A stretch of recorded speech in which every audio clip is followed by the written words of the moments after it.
We are already in the 16th Sunday in Ordinary Time. At sa narinig nating mabuting balita ngayon ay ang patungkol sa paglilingkod ni Marta at ang pananatili sa paanan ni Maria sa paanan ni Jesus. May tatlong bagay ang paanyaya sa atin ng Diyos mula sa pagkukulang ni Marta sa narinig nating mabuting balita ngayong araw na ito. Tatlong stop. Tatlong pagtitigil. 3 things that we should stop. Tatlo ang ititigil natin. The first stop is stop complaining. Itigil ang pagrereklamo. Si Marta ay abalang-abala sa paghahanda para kay Jesus nung dumating siya sa kanilang tahanan, habang si Maria naman ay nakikinig lamang sa paanan niya. Sa gitna ng pagod at inis, lumapit si Maria sa Panginoon at nagsabi, "Lord, do you not care that my sister has left me to do all the work by myself? Tell her then to help me." Panginoon, wala ka bang pakialam? Ako na lang ang gumawa ng lahat. Pagsabihan mo naman si Maria, nagreklamo si Marta. Hindi para marinig siya ni Jesus. Nagreklamo si Marta para pakinggan at paringgan si Maria. At doon nahuli ni Jesus. Hindi dahil masama ang ginagawa ni Marta. To be honest, maganda ang ginawa ni Marta. Naglingkod siya dahil bisita si Jesus tahanan. Pero, isang paalala na nalunod na siya sa abala at nakalimutan niya ng makinig kay Jesus. Gaya ni Marta, may mga pagkakataon na magrereklamo tayo kapag pagod na tayo sa ating mga trabaho. Hindi na natin napapansin o kapag tayo naglilingkod, wala nang sense of peace. Wala nang kapayapaan. Paanyaya ni Jesus ngayong araw, it is good that we will serve one another. It is good and praising that we should always take care of each other. But it is also invited us that we should also listen to the Lord. Mas pakinggan si Jesus kaysa magreklamo. Itigil ang pagrereklamo. Sa paggawa ng kabutihan, iwasang magreklamo. Dear brothers and sisters, hindi paramihan ng kabutihan dito sa mundo. Hindi pahabaan ng listahan lamang ang gagawin lang natin habang nabubuhay tayo.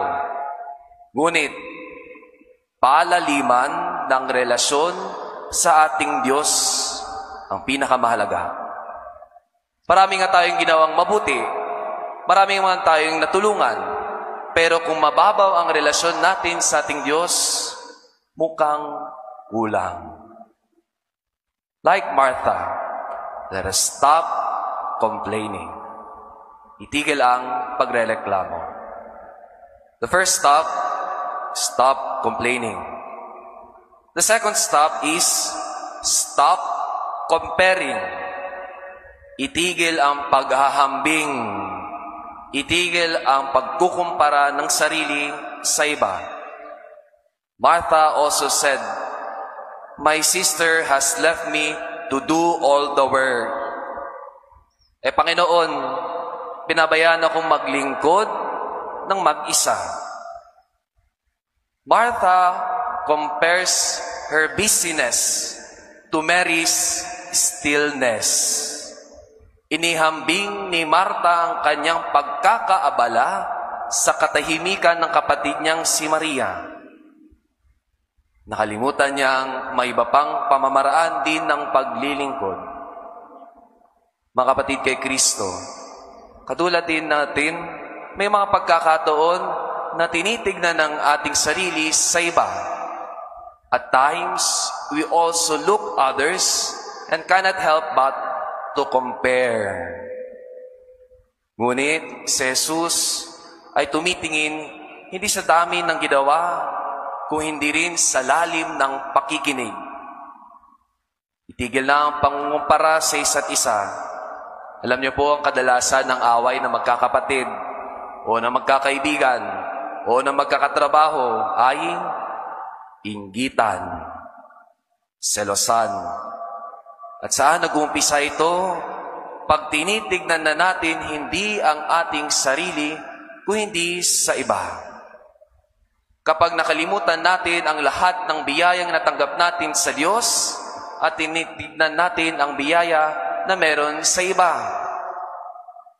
Dearly beloved, the best attitude is gratitude. When we compare our gifts to others, we will always fail to thank God. Stop comparing. Itigil na ang paghahambing sa iba. Itigil na ang pangungumpara. Stop complaining. Stop comparing. Ang ikatlo at huli nating ititigil sa bawat sarili natin ay stop controlling. Ititigil na natin ang pangongontrol. Sa pangwakas ng ating mabuting balita ngayong araw na ito, Jesus said, Martha, Martha, you're anxious and worried about many things. There's need of only one thing. Mary has chosen the better part, and it will not be taken from her. Marami ang pinag-aalala ni Martha. Marami siyang inaabala. At ito ang imbitasyon sa atin ng ating Panginoong Diyos. At times, we would like to control everything in our life. Gusto nating kontrolin lahat ng mangyayari sa ating buhay. Gusto natin ganito, gusto natin ganyan. At may mga pagkakataon, we want also control others. Mga pagkakataong gusto na nating kontrolin ang iba dahil may nais tayong gusto. However, to truly welcome Jesus, like Martha did, we must also be like Mary, free from the weight of control. Ika nga, let go, let God. May lumapit sa akin na nag-take ng board exams, kakatapos lang. At halos, nung pagkatapos niyang mag-take ng board exams, pagkatapos ng Santa Misa, lumalapit sa akin na nagpapabless. It is good. At pero napagsabihan ko na siya na halos araw-araw na lang siya na nagpapabless, sinabihin ko siya, is there something wrong? May problema ba? At ang sagot niya, Father, kasi nag-aalala ako. And I said, let go, let God. Ginawa mo na ang parte mo sa examinations. Allow God to do His work this time. So the question is, dear brothers and sisters, did Martha do the wrong thing? Ang sagot, hindi. Martha chose the better part. Ibig sabihin, kung isi-simplify natin ang ginawa ni Martha kay Mary, Martha did the better part. Mary did the good part.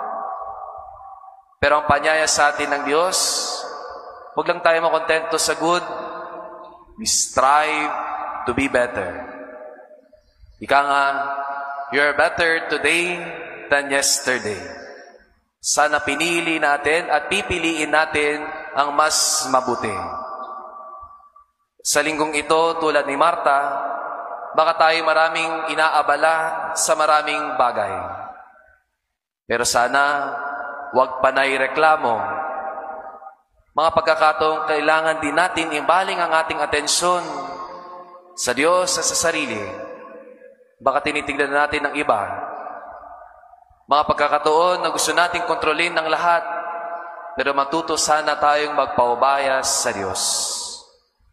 Katulad ni Maria, matutong manatili at manahimik sa presensya ng Diyos. Sa mundo ng kaguluhan, sa mundo ng maraming abala, manahimik at manatili sa Kanya. Now, in silence, we pray. Dearest Lord, teach us to stop complaining, stop comparing, and stop controlling. Grant us your peace, now and forever. Amen.